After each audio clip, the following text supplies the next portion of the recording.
subscribe to my YouTube channel and click the bell icon for the latest film interviews, features, and recommendations on the movies that matter.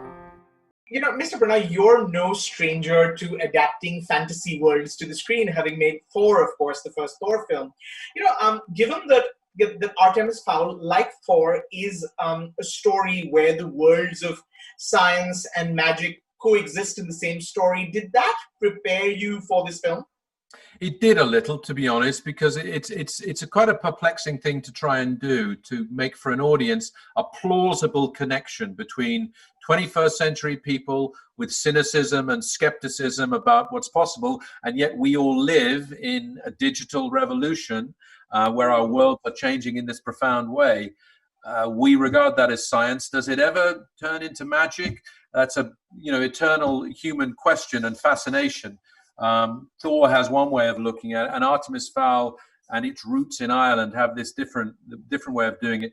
And that search, I guess, for meaning that has human beings look to new technology, but as a way maybe of understanding whether it has a traditional connection to something, some ancient power, some ancient knowledge. It's as if we long for that. We long for there to be a joined up answer to what is man and his search for knowledge. So these stories, in their very broad, entertaining way, touch on that, and it's a subject I find very interesting.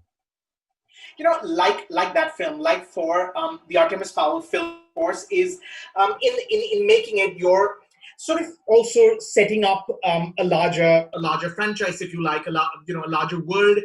When you're making that kind of movie, is one part of the brain wired to servicing the larger franchise, sort of setting up things that are going to, that will continue in the larger world, or are you just focusing on the one film at hand? I personally found myself focusing on the one film at hand, and in fact, that was a Marvel lesson. Because right. Kevin Feige, way back, they were both, of course, Marvel were very aware of what their ultimate ambitions might be to interweave these universes, but we were film 3. This was at a time when they didn't know whether they'd get to the end of the 4th one. And the idea of the interwoven universes that have sprung up was impossible. And so one of their mantras was just don't get too far ahead of yourself. Leave some possibilities open, but do not spend time worrying about, that'd be great in film 3, because you know what? You have no idea whether you're even going to make it past film 1.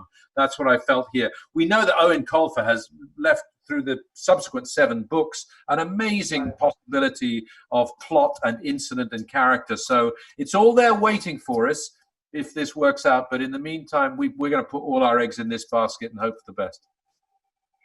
Because of the themes of magic, because the themes are common, the Artemis Fowl books have been compared forever to the Harry Potter books. You, of course, you acted in the Chamber of Secrets. You were Gilroy Lockhart.